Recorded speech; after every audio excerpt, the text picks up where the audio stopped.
சிறையில் அடைப்பதற்கு கொண்டு செல்கிறார்கள்.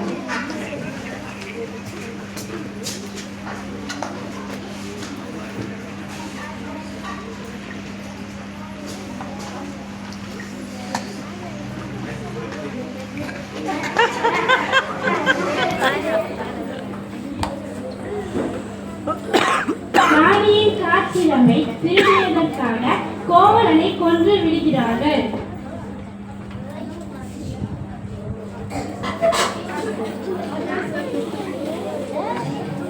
காட்சி 1. கோவலனை கைது செய்தது தெரிந்த கண்ணகி தலைவியின் ஓரமாக அரண்மனையை நோக்கி வருகிறாள். இதனை தெரிந்த அரண்மனை காவலன் உடனடியாக மன்னரிடம் இச்செய்தியை கூறினான்.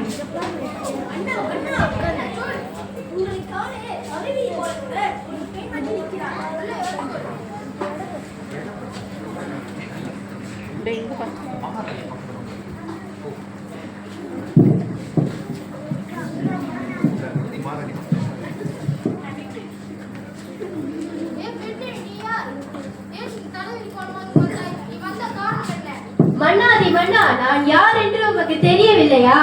குற்றமற்ற என் கல்வனை கொலை செய்துள்ளாயே, அவரின் மனைவிதான் நான்.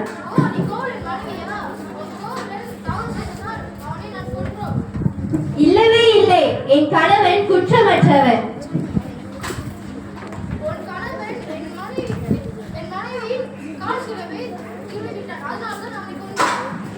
இந்த காட்சியமை முதலில் பாருங்க.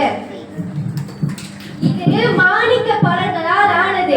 ஐயோ, நான் தவறு செய்து விட்டனே, நான் தவறான நீதி கூறி விட்டனே, என் நீதி சாது விட்டது. உன் கணவன் தவறு செய்யவில்லை, நான் தான் தவறான நீதி கூறி தவறு செய்துள்ளேன். ஐயோ மன்னா, நீதி தவறி விட்டாயே. தவறான நீதி வழங்கிய மன்னா, அதனால் இந்த மதுரையை அழியட்டும்.